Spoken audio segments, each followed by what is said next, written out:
Bonjour, nous sommes aujourd'hui le 9 novembre, nous sommes samedi 9 novembre 2013, il est 11h02. J'ai 30 minutes à peu près, grosso modo, avant de commencer à me préparer pour que nous puissions sortir. Et aujourd'hui, je voulais lire, parce que j'ai commencé déjà il y a quelques temps, à lire le seul livre qui me vient à l'esprit en premier, quand on peut me demander... voilà, quel est le livre qui m'a le plus marqué ces derniers temps, ces dernières années. En dehors, j'ai envie de dire peut-être de la Bible que je lis et que je souhaite absolument lire en totalité assez rapidement. Je ne l'aurais pas lu d'ici la fin de l'année comme je le pensais au mois de mai de cette année, mais je pense qu'il me faudra beaucoup plus de temps. En tout cas, le lire en faisant des vidéos, c'est-à-dire que ma lecture ne soit pas perdue et que je puisse réécouter ma propre lecture. Ça me prendra beaucoup plus de temps. Mais en tout cas, ce qui est sûr, c'est que d'ici la fin de l'année, j'aurai lu au moins le Nouveau Testament, qui est à la fin de la Bible et qui correspond aux événements qui se sont produits à partir du moment où Jésus-Christ est né, jusqu'à sa crucifixion, jusqu'à sa mort, donc jusqu'à sa résurrection, sa renaissance et sa montée au ciel. Voilà, donc ça c'est essentiel, c'est essentiel. Les chrétiens sont appelés chrétiens par rapport à Jésus-Christ, voilà, qui est vraiment le véhicule, j'ai presque envie de dire, du salut de l'être humain. Voilà, c'est vraiment lui qui est venu pour porter la punition, pour porter le poids, la conséquence du choix volontaire qu'a fait Adam et qu'a fait Ève en première ligne, le choix du péché qui ont été faits par Adam et Ève à l'origine et qui donc retombaient sur toute la descendance. Dieu a conçu à un moment donné pour arrêter cette malédiction, quelque part, il a conçu ce sacrifice ultime. Il n'y a pas d'autre sacrifice, parce que pour moi, Dieu est égal à Jésus-Christ, est égal au Saint-Esprit. Ce sont une même entité et c'est dit dans la Bible. C'est dit dans le Nouveau Testament quelque part. Je l'ai lu. En tout cas, les trois sont une même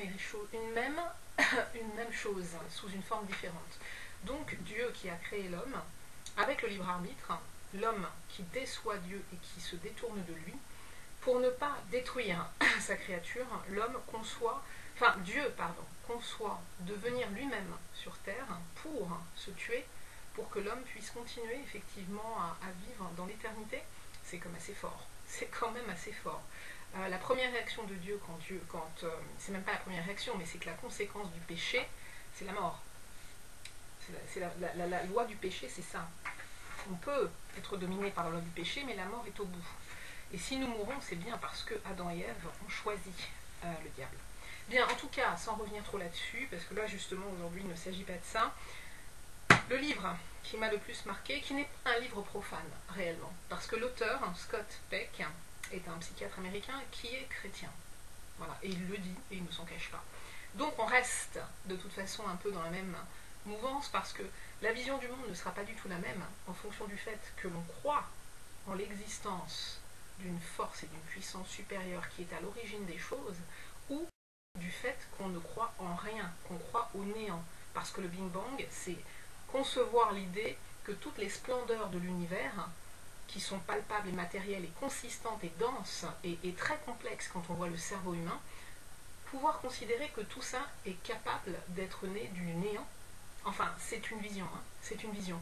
Mais il y a au moins un scientifique dont j'ai parcouru vite fait le début d'un livre il y a très longtemps, qui s'appelle Jacques Tresse-Montan, me semble-t-il, qui, en tant que scientifique, comme Scott Peck, qui est psychiatre, hein, les psychiatres sont des médecins, ils ont une formation scientifique. En tout cas, Jacques Tresse-Montan écrivit dans l'un de ses ouvrages, quelque chose qui m'avait marqué aussi, et qui était que les probabilités pour que le Big Bang ait eu lieu, parce que pour que le Big Bang ait eu lieu, il faut qu'il y ait eu un certain nombre d'éléments, donc c'est pas le néant, il faut qu'il y ait eu un certain nombre d'éléments en présence, et la probabilité pour que ces quelques éléments soient en présence au même moment est beaucoup trop faible pour que le Big Bang puisse réellement avoir eu lieu. Bon, ça c'est très spontané. Mais il y a quand même cette autre vision qui est peut-être très simpliste, qui est que le Big Bang naît du néant, du rien. Donc ça c'est... Alors on parle de génération spontanée, je sais sur le plan scientifique, mais c'est très dur de concevoir que des choses extrêmement complexes puissent être... tiraient leur origine de rien. C'est très étonnant. Bien, en tous les cas, Scott Peck a écrit un livre qui s'appelle Le chemin le moins fréquenté. Et déjà, de toute façon, rien que ce titre, pour moi, est en analogie avec la porte étroite, enfin pas la porte étroite, n'importe quoi. La voie étroite dont il est question dans la Bible. Il y a effectivement cette voie étroite qui est difficile, qui monte, que peu de gens empruntent, et la voie vaste qui mène à la perdition. La voie étroite, elle, menant à la vie éternelle. Bien, mais elle demande un effort, elle demande effectivement de se contraindre et de ne pas se laisser aller à ses instincts naturels humains, spontanés, quels qu'ils soient. Hein. Voilà. Donc il est plus facile de vivre dans l'instinct et dans la satisfaction des instincts primaires que dans la retenue et dans la réflexion, ça c'est sûr.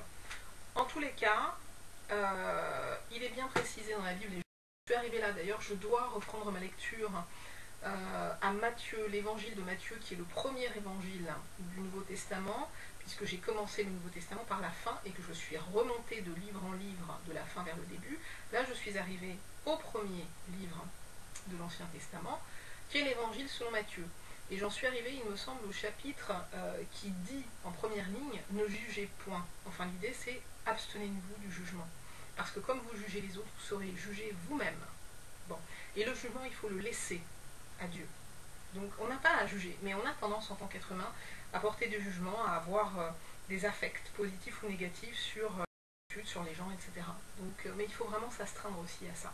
Et arriver à relativiser. Et arriver à relativiser les choses. Tout comme il est question de la paille, de la poutre dans l'œil, effectivement, il est assez ridicule de voir chez autrui une paille dans l'œil quand dans notre propre œil il y a une poutre et qu'on ne la voit même pas. Alors ça, c'est une question de logique. Hein. Il faut commencer effectivement par balayer devant sa porte. Et en même temps, on peut voir ça autrement et se dire, puisque la personne nous permet peut-être de prendre conscience qu'il y a ça, si on ne le sait pas déjà, profitons de cette opportunité pour avancer, pour grandir. Bon, après, tout dépend de la sensibilité. Mais en tout cas, il est bien conseillé En tout cas, le chemin le moins fréquenté, j'ai commencé une lecture déjà il y a quelques temps, que j'ai mise en ligne. Mais là, je vais faire vite, hein, parce que 30 minutes, ça passe vite. Il est déjà 11h10, ce qui veut dire 20 minutes. Et je voudrais commencer donc du coup à lire la partie qui m'avait le plus intéressée, le plus touchée, on va dire à l'époque où j'ai lu ce livre. Et je crois me souvenir qu'il s'agissait des années 99-2000. Parce qu'à cette époque, j'étais en relation, j'étais en couple avec quelqu'un qui m'a quitté dans des conditions très particulières. Hein, parce que dans la vie, on ne perd qu'une seule fois les êtres qui nous sont chers. Et moi, en 99, j'ai perdu ma grand-mère, qui était l'équivalent de ma mère, celle qui m'a élevée. Et donc, c'est dans ce contexte-là que la personne avec qui j'étais m'a quittée. Alors, pas tout de suite, parce que le décès est intervenu en avril, et que la séparation est intervenue en décembre. Ça a été mon de fin d'année. Voilà, ça a été la rupture. Bon. Et je remercierai toujours, au fond de mon cœur, Anne, qui a été présente et qui a fait preuve de beaucoup d'écoute et beaucoup de soutien. Et dans une deuxième mesure, mais très différemment et motivée autrement, je pense, mais quand même, ils ont été présents, Emmanuel et Barbara. Voilà. Donc heureusement que ces amis, à l'époque, étaient, en tout cas considérés comme tels, étaient là, parce que ça a été une... J'aurais pu très mal virer. Quand je vois les conséquences qu'il y a eu dans ma vie quand j'ai perdu mon père, enfin 8 ans après, 9 ans après, un cycle après, eh bien je me dis que j'ai été suffisamment entourée en 2008 pour ne pas péter un câble. Voilà. Et même la personne qui était avec moi, quelque part je dois la remercier parce que elle m'a soutenue. Elle m'a soutenue dans un premier temps, elle m'a soutenue. Et après, j'en reviens donc du coup à Scott Peck, hein, parce que son passage, la lecture du passage de son livre, Le chemin le moins fréquenté sur l'amour, la deuxième partie, m'a permis de comprendre peut-être un certain nombre de choses et pourquoi cette rupture s'était produite à ce moment-là. Voilà. Et du coup, j'ai déculpabilisé. J'ai arrêté de me dire que c'était de ma faute, que c'est parce que ceci, parce que ceci, parce que cela. Et je me suis dit que c'était peut-être aussi parce que, en face, il y avait des blessures qui nécessitaient... Enfin, je pense que la personne avec qui j'étais est quelqu'un qui avait besoin de se nourrir constamment de l'autre, de sa présence, de son énergie, de son attention, de son amour, etc. etc. Et quand il y avait des faiblesses dans les manifestations de l'amour, ou en tout cas des choses considérées comme telles, la personne du coup ne se sentait plus aimée, et comme il y avait justement ce besoin, un besoin d'être rempli absolument, du coup la personne ne pouvait pas faire autrement que d'aller voir ailleurs, voilà, pour retrouver cette complétude. Donc du coup voilà. Et je crois que c'est pour ça que ce livre m'a vraiment marqué et m'a permis de dépasser cette blessure à l'époque. Donc je commence à lire rapidement parce qu'il est déjà 11h13, donc on est déjà à mi-chemin. Alors, l'amour, deuxième partie donc. L'amour défini. Nous avons vu dans la première partie que c'est par la discipline que l'on peut évoluer spirituellement. Nous allons étudier maintenant ce qu'il y a derrière cette discipline, ce qui la motive et la dynamise. Cette force, je crois que c'est l'amour. Je suis très conscient du fait qu'en étudiant l'amour, nous allons effleurer le mystère. À vrai dire, nous allons essayer de sonder l'insondable, d'examiner l'inexaminable, de saisir l'insaisissable. L'amour est trop grand, trop profond, pour être jamais vraiment mesuré, compris ou limité par les mots. Je pense que l'essai en vaut la peine, mais je suis conscient de l'imperfection presque inévitable de cette étude. La nature mystérieuse de l'amour provient du fait que personne n'est jamais parvenu, à ma connaissance, à le définir de façon vraiment satisfaisante. En essayant de l'expliquer, on l'a divisé en plusieurs catégories. 2 points. Eros, philia, agapé. Amour parfait, amour imparfait, etc. J'ai toutefois l'audace de donner une seule définition de l'amour, tout en sachant par ailleurs qu'elle peut être inadéquate. 2 points. L'amour, c'est la volonté de se dépasser dans le but de nourrir sa propre évolution spirituelle ou celle de quelqu'un d'autre. Je voudrais commenter brièvement cette définition avant d'aborder une étude plus élaborée. Tout d'abord, vous remarquerez qu'il s'agit d'une définition téléologique. T-E-L-E-O-L-O-G-I-Q-E. 2 points. Le comportement est défini en termes de but ou d'objectif à atteindre, en l'occurrence l'évolution spirituelle. Les hommes de science ont tendance à se méfier des définitions téléologiques. Peut-être jugeront-ils celles-ci quelque peu suspectes. En tout cas, je ne suis pas parvenue par un raisonnement uniquement téléologique, mais plutôt au cours de mes consultations de psychiatrie, qui impliquent l'auto-observation, où la définition de l'amour est d'une importance considérable. Parce que les patients sont en général déroutés ou déconcertés par la nature de l'amour. Par exemple, un jeune homme timide m'a raconté 2 points. Ma mère m'aimait tellement qu'elle ne me laissait jamais aller seule au lycée jusqu'à ce que je sois en terminale. Même à cette époque, il fallait que je la supplie de me laisser. Je suppose qu'elle avait peur pour moi, alors elle m'accompagnait et venait me chercher tous les jours, ce qui devait lui être pénible. Elle m'aimait vraiment. Pour guérir sa timidité, il fut nécessaire, comme dans beaucoup d'autres cas, de lui montrer que sa mère était peut-être motivée par autre chose que l'amour, et que ce qui paraît être de l'amour n'en est souvent pas. Ça, c'est souligné, comme d'autres choses également. Ce qui paraît être de l'amour n'en est souvent pas. J'ai également souligné mes consultations de psychiatrie où la définition de l'amour est d'une importance considérable, et j'ai également souligné l'amour, c'est la volonté de se dépasser dans le but de nourrir sa propre évolution spirituelle ou celle de quelqu'un d'autre. Et avant, j'ai aussi souligné, en essayant de l'expliquer, on l'a divisé en plusieurs catégories, Eros, Philia, Agapé. Et j'ai souligné au-dessus, au tout début du chapitre, la discipline, ce qui la motive, c'est l'amour. Ok, donc je reprends. Ce qui paraît être de l'amour n'en est souvent pas. C'est par ce genre d'expérience que j'ai pu accumuler des exemples de ce qui se passait à tort pour des actes... Non, je reprends. C'est par ce genre d'expérience que j'ai pu accumuler des exemples de ce qui passait à tort pour des actes d'amour. La différence semble être l'objectif conscient ou non de la personne qui aime ou non. Deuxièmement, on peut remarquer que l'amour ainsi défini est un processus singulièrement circulaire, puisque se dépasser, c'est évoluer. Lorsque l'on a étendu ses limites, on évolue dans une sphère d'existence beaucoup plus large. Ainsi, l'acte d'aimer participe de l'évolution personnelle même quand son but est le développement de quelqu'un d'autre. Ça, c'est souligné.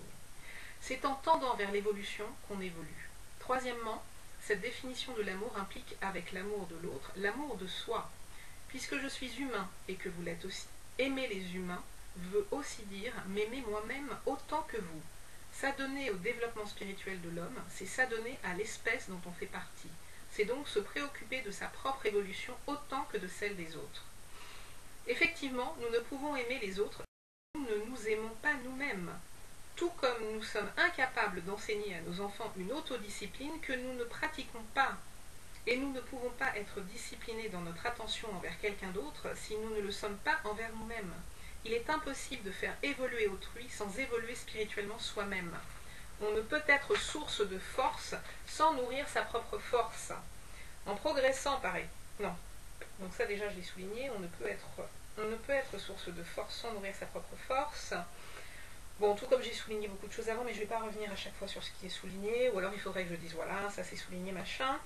En progressant dans l'exploration de la nature de l'amour, il apparaîtra que l'amour de soi et l'amour d'autrui sont indissociables. Quatrièmement, se dépasser, étendre ses limites implique un effort. Lorsque nous aimons, notre amour ne devient démontrable ou réel qu'à travers le fait que pour cette personne ou pour nous-mêmes, nous faisons un pas ou un kilomètre de plus.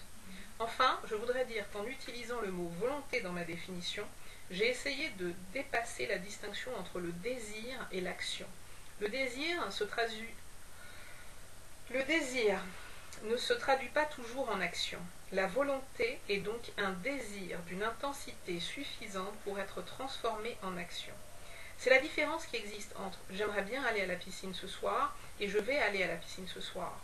Dans notre culture, chacun de nous désire, plus ou moins profondément, aimer. Pourtant, peu y réussissent. J'en conclus que le désir d'aimer n'est pas l'amour en soi. L'amour, c'est ce qu'on fait à la fois action... Non, je reprends. L'amour, c'est ce qu'on fait à la fois action et désir. Si.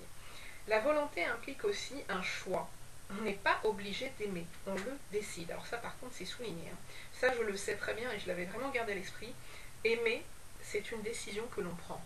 Être amoureux, c'est une chose qui nous tombe dessus, que l'on ne choisit pas. On se laisse aller.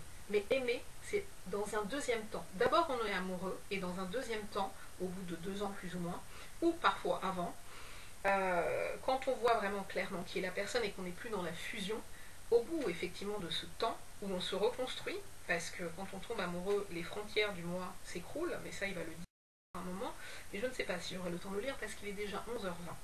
Bon. Mais en tous les cas, non, ce livre est passionnant, mais je ne dis pas que j'arrête la lecture ici, je dis simplement, et je le répète, qu'aimer, hein, pas être amoureux, aimer c'est une décision, c'est un acte de volonté. Bien. Et c'est bien marqué ici. Alors, on n'est pas obligé d'aimer, on le décide. Si nous n'aimons pas vraiment quelqu'un, c'est parce que nous n'avons pas choisi de l'aimer malgré nos bonnes intentions. D'un autre côté, lorsque nous nous donnons du mal pour la cause de l'évolution spirituelle, c'est parce que nous avons choisi de le faire. Nous avons fait le choix d'aimer. Nous l'avons vu, les patients qui viennent en psychothérapie se trouvent plus ou moins déconcertés par la nature de l'amour. C'est parce que, en présence de son mystère, les malentendus abondent. Ce livre ne saurait dévoiler et je souhaite qu'il clarifie suffisamment le sujet pour aider à écarter ces idées fausses qui causent de la souffrance, non seulement aux patients, mais aussi à tous ceux qui tendent de donner une signification à leur expérience au pluriel. Cette souffrance me paraît inutile et serait moins répandue si on enseignait ce qu'est vraiment l'amour.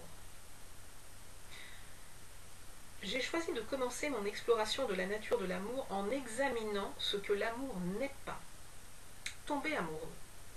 De toutes les idées fausses qui circulent à propos de l'amour, la plus répandue et la plus percutante est que tomber amoureux, c'est l'amour. Ou du moins, une manifestation de l'amour. Voilà un malentendu convaincant parce que le fait de tomber amoureux est vécu subjectivement de façon très intense comme étant l'expérience de l'amour. Lorsque l'on tombe amoureux, on a tout de suite envie de dire « je l'aime ». Mais 2 problèmes sautent aux yeux. Le premier, c'est que tomber amoureux est une expérience spécifiquement érotique. Nous ne tombons pas amoureux de nos enfants, même si nous les aimons profondément. Non plus que de nos amis du même sexe, à moins bien sûr que nous n'ayons des tendances homosexuelles, même si nous nourrissons à leur égard des sentiments très affectueux. Nous ne tombons amoureux que lorsque nous sommes consciemment ou inconsciemment sexuellement motivés. Le deuxième problème, c'est qu'être amoureux est inévitablement temporaire. Tôt ou tard, la passion s'éteint. Ça ne veut pas dire que nous cessons d'aimer, mais simplement que le sentiment d'amour extatique finit toujours par s'estomper. Invariablement, la lune de miel se termine, l'idylle se fane. Pour comprendre le phénomène de la passion et son inévitable ternissement, il est nécessaire d'étudier la nature de ce que les psychiatres appellent les frontières du moi. On a pu établir que le nouveau-né, pendant les premiers mois de sa vie, ne peut faire la distinction entre lui-même et le reste de l'univers. Lorsqu'il remue un bras ou une jambe, le reste de l'univers remue. Quand il a faim, le monde a faim. Lorsqu'il voit sa mère bouger, c'est comme s'il bougeait lui-même. Lorsque sa mère chante, le bébé ne sait pas qu'il n'est pas à l'origine du son. Il ne sait pas faire la différence entre lui et son berceau, ses parents, ce qui est animé et ce qui ne l'est pas. Le moi et le toi se confondent. Lui et le monde ne font qu'un. Il n'y a pas de frontières, pas de séparation, pas d'identité. Mais avec le temps, l'enfant fait l'expérience de lui-même, c'est-à-dire en tant qu'entité séparée du reste du monde. Lorsqu'il a faim, sa mère n'arrive pas toujours pour le nourrir. Lorsqu'il a envie de jouer, elle n'est pas systématiquement disponible. L'enfant comprend alors que ses désirs ne sont pas forcément des ordres pour sa mère. Son vouloir est vécu comme séparé du comportement de sa mère. Un sens du moi commence à se développer. On pense que c'est à partir de cette interaction entre le bébé et sa mère que l'enfant développe son sens de l'identité. On a remarqué que lorsque cette interaction est gravement perturbée, par exemple s'il n'y a pas de mère, pas de remplaçante adéquate, ou parce que la mère, du fait de sa propre du fait de sa propre maladie mentale, n'est ni affectueuse ni intéressée, le bébé devient un enfant ou un adulte dont le sens de l'identité est faussé à la base. En reconnaissant que sa volonté est la sienne propre et non celle de l'univers, le bébé commence à faire d'autres distinctions. Lorsqu'il veut bouger, ses bras s'agitent devant ses yeux, mais pas le berceau ni le plafond. Ainsi l'enfant apprend que ses bras et sa volonté sont liés, et donc que ses bras sont siens et non ceux de quelqu'un d'autre. De cette façon, pendant la première année de vie, nous apprenons la base de ce que nous sommes ou ne sommes pas. À l'âge d'1 an, le bébé connaît son bras, son pied, sa tête et même son point de vue, sa voix, ses pensées, ses douleurs, ses sentiments. Il connaît sa taille et ses limites physiques. On appelle la connaissance de ces limites dans notre esprit les frontières du moi. Le développement de ces dernières se prolonge à travers l'enfance, dans l'adolescence et même dans l'âge adulte. Mais les frontières établies plus tard sont plutôt d'ordre psychique que physique. Par exemple, c'est entre 2 et 3 ans que l'enfant prend conscience des limites de son pouvoir. Bien qu'avant cette période l'enfant ait appris que ses désirs ne sont pas forcément des ordres, il s'accroche toujours à cette possibilité et au sentiment que cela devrait être ainsi. C'est à cause de cet espoir et de ce sentiment que l'enfant de 2 ans essaye généralement d'agir comme un tyran et un autocrate, donnant des ordres à ses parents, à ses frères et sœurs, aux animaux de la maison, comme s'ils étaient ses domestiques. Il agit avec colère lorsqu'il ne se plie pas à son bon vouloir. C'est une période assez pénible pour les parents. Vers l'âge de 3 ans, l'enfant devient généralement plus accommodant, plus souple. C'est le résultat de l'acceptation de sa relative impuissance. Pourtant, l'omnipotence est un rêve tellement doux qu'on ne peut jamais l'abandonner complètement, même après plusieurs années d'une confrontation douloureuse avec sa propre impuissance. Quoique l'enfant de 3 ans soit parvenu à accepter la réalité des frontières de son pouvoir, il continuera pendant quelques années à s'échapper de temps en temps dans un monde imaginaire où l'omnipotence, surtout la sienne, est toujours possible. C'est le monde de Superman et de Goldorak. Pourtant, petit à petit, même les super-héros sont abandonnés et l'adolescent prend conscience qu'il est un individu confiné dans sa vie et les limites de son pouvoir. Un organisme fragile et impuissant n'existant que grâce à la coopération au sein d'un groupe appelé société. À l'intérieur de ce groupe, il ne se distingue pas particulièrement. Pourtant, il est séparé des autres par son identité et ses limites individuelles. On se sent seul derrière ces limites. Certains, particulièrement ceux que les psychiatres appellent schizoïdes, à cause d'expériences désagréables et traumatisantes dans leur enfance, perçoivent le monde extérieur comme dangereux, hostile, troublant et vide. Ces gens-là sentent que leurs frontières sont protectrices et réconfortantes et trouvent une sorte de sécurité dans leur solitude. Mais nous souffrons presque tous de la solitude et aspirons à nous échapper des murs de notre propre identité afin de nous sentir plus en harmonie avec le monde extérieur. Tomber amoureux permet temporairement cette échappée. L'essence même du phénomène est un effondrement soudain d'une partie des frontières du moi, nous permettant de fondre notre identité avec celle d'une autre personne. L'effondrement des frontières, accompagné par la libération soudaine de soi hors de soi-même, le déversement de soi sur l'être aimé et la rupture de la solitude, est vécu par la plupart d'entre nous comme une expérience extatique. Nous-mêmes et l'être aimé ne faisons qu'un, la solitude n'existe plus. D'une certaine façon, mais pas dans tous les domaines, le fait de tomber amoureux est une régression. En nous fondant avec l'être aimé, nous retrouvons l'écho de la relation d'unité vécue avec notre mère lorsque nous étions bébés, ainsi que le sentiment d'omnipotence que nous avons dû abandonner au sortir de l'enfance. Tout paraît possible. Unis avec l'être aimé, nous avons l'impression de pouvoir vaincre tous les obstacles, que notre amour va obliger les forces d'opposition à se soumettre avant de disparaître dans l'obscurité. L'avenir ne sera que lumière. L'irréalité de ces sentiments est dans son essence la même que celle de l'enfant de 2 ans qui se croit le roi de la famille et du monde avec un pouvoir illimité. Mais tout comme la réalité vient s'imposer et démolir les illusions d'omnipotence de l'enfant de 2 ans, elle vient aussi troubler la merveilleuse unité du couple amoureux. Tôt ou tard, en réponse aux problèmes de la vie quotidienne, l'individu va se réaffirmer. Il veut faire l'amour, elle n'en a pas envie. Elle voudrait aller au cinéma, pas lui. Mettre de l'argent de côté, elle rêve d'un lave-vaisselle. Elle a besoin de parler de son travail et lui du sien. Ils n'aiment pas leurs amis respectifs. Alors, chacun de son côté, dans l'intimité de son cœur, prend amèrement conscience qu'il ne fait pas un avec l'être aimé, qui a et aura toujours ses désirs, ses goûts, son vécu propre et différent des siens. Une par une, petit à petit, ou brutalement, les frontières du moi se remettent en place, la passion s'éteint.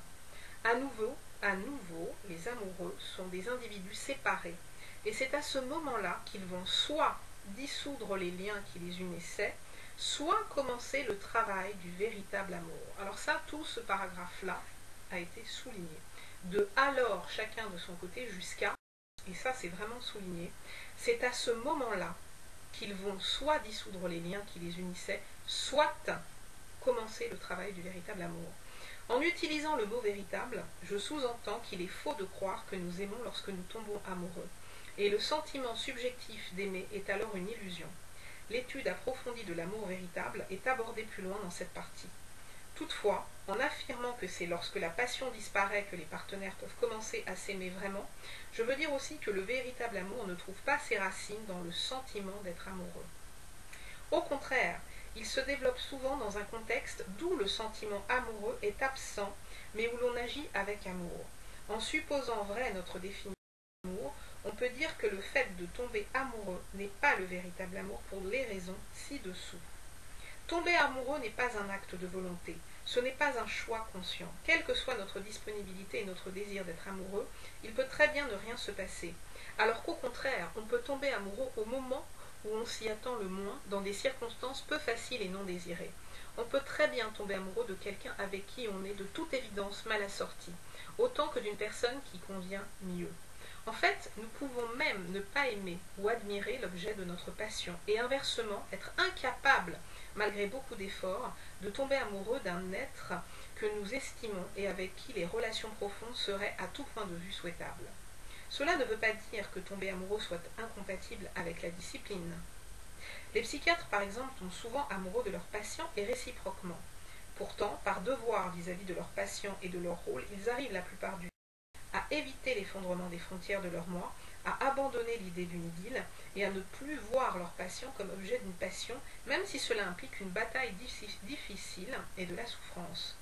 Mais la discipline et la volonté contrôlent l'expérience. Elle ne la crée pas. On peut choisir la façon de réagir par rapport au fait de tomber amoureux, mais pas l'expérience elle-même. Tomber amoureux n'implique pas le dépassement de ses propres limites ou de ses frontières. C'est simplement leur effondrement partiel et temporaire. Le dépassement de ses limites demande un effort. Amoureux, aucun. Les paresseux et les indisciplinés sont tout aussi susceptibles de tomber amoureux que les gens énergiques et dévoués. Une fois le merveilleux moment de l'idylle passé et les frontières du moi remises en place, l'individu sera sûrement déçu, mais certainement pas grandi par l'expérience. Tandis que lorsqu'il s'agit du véritable amour, on élargit ses limites, souvent pour toujours. L'amour véritable est donc une expérience d'enrichissement durable, pas la passion. Bon, je ne vais pas trop tarder là, je termine je termine la fin en fait de cette partie, jusqu'à la partie d'après qui s'appelle le mythe de l'amour romantique, parce qu'il est déjà 32 là. Tomber amoureux n'a pas grand-chose à voir avec le développement spirituel délibéré. Si nous avons une volonté de quelque chose lorsque nous... Alors je reprends. Si nous avons une volonté quelconque lorsque nous tombons amoureux, c'est celle de mettre fin à notre solitude et peut-être de garantir ce résultat par le mariage. Nous ne pensons certainement pas à l'évolution spirituelle. Effectivement, après être tombés amoureux et avant l'extinction des feux, nous avons l'impression d'être arrivés, que les sommets sont atteints, que nous ne voulons ni ne pouvons aller plus haut. Nous ne ressentons aucun besoin de développement. Au contraire, nous sommes tout à fait satisfaits de notre situation. Notre esprit est en paix. Nous ne percevons pas non plus chez l'être aimé un besoin de développement spirituel. Nous le sentons plutôt parfait, accompli. Et s'il lui apparaît des défauts, nous les qualifions d'insignifiants, de petites bizarreries ou d'adorables excentricités qui ne font qu'ajouter à son charme. Si tomber amoureux n'est pas l'amour, alors qu'est-ce d'autre qu'un effondrement partiel et temporaire des frontières du moi? Je ne sais pas, mais le caractère sexuel du phénomène me porte à croire qu'il s'agit d'une composante génétiquement déterminée et instinctive de l'accouplement. En d'autres termes, l'effondrement des frontières du moi, tomber amoureux, est une réponse stéréotypée des humains à un ensemble de pulsions internes et de stimuli externes sexuels qui servent à accroître la probabilité de l'accouplement afin d'assurer la survie de l'espèce.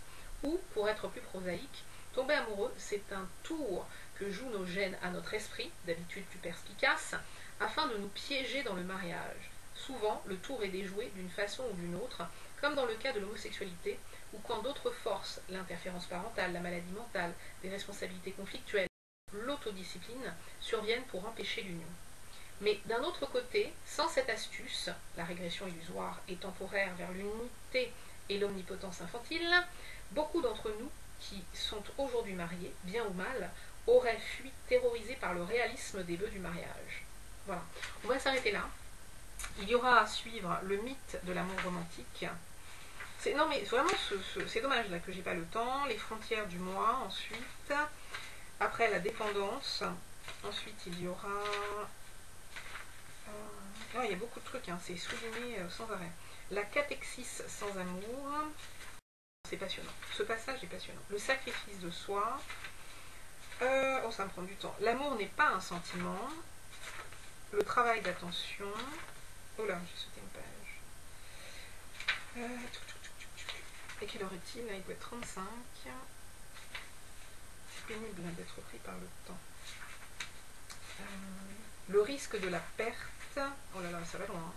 Le risque de l'indépendance. Il est très long. Le risque de l'engagement. Bon, ça va me prendre du temps, ça aussi. Alors, le problème, c'est qu'il faut quand même que je termine la Bible avant. Et ouais, il faut quand même que je termine la Bible avant. Parce que je voudrais vraiment avoir fini la Bible. Alors, il y a le risque de confrontation. J'aimerais avoir fini la Bible avant le 25 décembre. Avant la naissance, enfin l'anniversaire théorique. Parce qu'il y a eu aussi des... L'amour se discipline. Il y a eu aussi des... Enfin, j'ai entendu dire que le 25 décembre n'était pas la date réelle de la naissance, etc. Bon, peu importe, voilà, en tout cas, théoriquement, c'est le 25 décembre. L'amour et la psychothérapie. Moi, j'aimerais pour Noël, donc pour le 25, le 24 décembre, avoir lu le mystère de l'amour. Voilà, et ensuite, on passe à l'évolution et la religion. Il est quand même pas mal, hein. Donc là, page 208, il faudra lire de la page 208 à... Voilà, 208 moins 93. Je ne suis pas une calculatrice, mais 208 moins 93, ça fait à peu près 100 moins 208, donc il y a une centaine de pages. Il y a une centaine de pages à lire, mais priorité à la lecture de la Bible. Voilà, bonne fin de journée.